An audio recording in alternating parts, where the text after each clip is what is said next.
Vaincre le mal.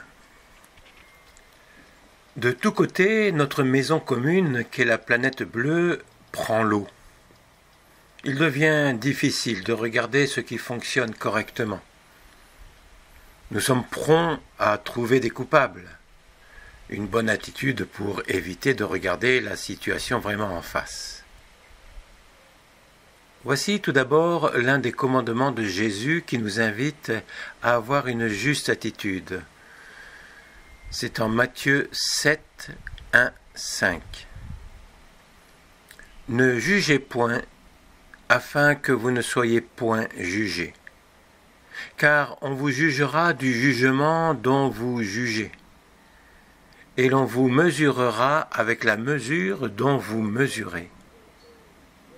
Pourquoi vois-tu la paille qui est dans l'œil de ton frère, et n'aperçois-tu pas la poutre qui est dans ton œil? Ou comment peux-tu dire à ton frère, « Laisse-moi ôter une paille de ton œil, toi qui as une poutre dans le tien ?» Hypocrite, ôte premièrement la poutre de ton œil, et alors tu verras comment ôter la paille de l'œil de ton frère. Combien de fois nous reprochons à l'autre ce que nous faisons nous-mêmes?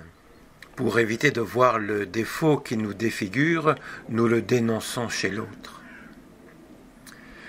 Nous avons à lutter contre le mal. C'est un mystère insondable. Même Jésus ne dit rien de son origine. Par contre, il le combat. Par notre foi et via la Bible, nous savons que ce mystère du mal est là depuis le début de l'humanité. Il se diffuse en nous de génération en génération. Saint Vincent nous montre que par manque de vigilance, nous pouvons devenir ses complices. Il parlait ainsi à ses disciples. Ce que je dis de moi se doit entendre aussi de ceux qui sont des premiers en la compagnie.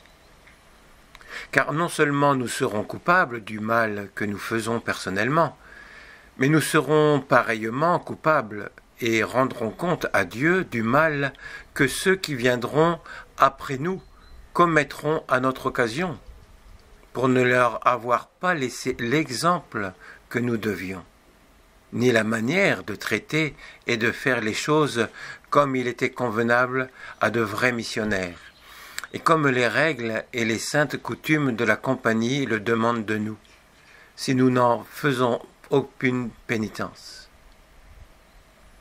Ainsi, nous voyons que le mal qu'Adam commis s'est glissé dans tous ses enfants jusqu'à nous, et le fera encore à ceux qui viendront après nous.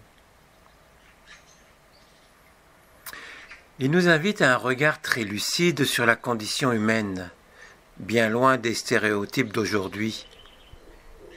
N'accentuons tout de même pas cette vision négative de l'humain, mais prenons sa réflexion pour bien humblement avoir un regard des plus honnêtes possibles sur nous-mêmes. Oui, messieurs, si l'on repasse sur les meilleures actions, on trouvera qu'en la plupart on s'est mal conduit, quant à la manière et souvent quant à la fin, et que, de quelque façon qu'on les regarde, il y peut avoir du mal autant que du bien. Car dites-moi, je vous prie, que peut-on attendre de la faiblesse de l'homme? Qu'est-ce que peut produire le néant? Et que peut faire le péché? Et qu'avons-nous de nous-mêmes autre chose, sinon le néant et le péché? Tenons donc pour certains qu'en tout et partout, nous sommes dignes de rebut et toujours très méprisables à cause de l'opposition que nous avons par nous-mêmes à la sainteté et aux autres perfections de Dieu, à la vie de Jésus-Christ et aux opérations de sa grâce. Et ce qui nous persuade davantage de cette vérité est la pente naturelle et continuelle que nous avons au mal, notre impuissance au bien, et l'expérience que nous avons tous que lors même que nous pensons avoir bien réussi en quelque action ou bien rencontré en nos avis, il arrive tout le contraire.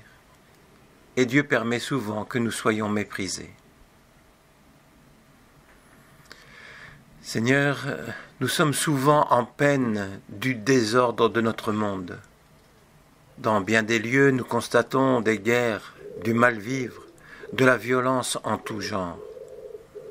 Cela nous afflige et va parfois jusqu'à nous abattre de douleur.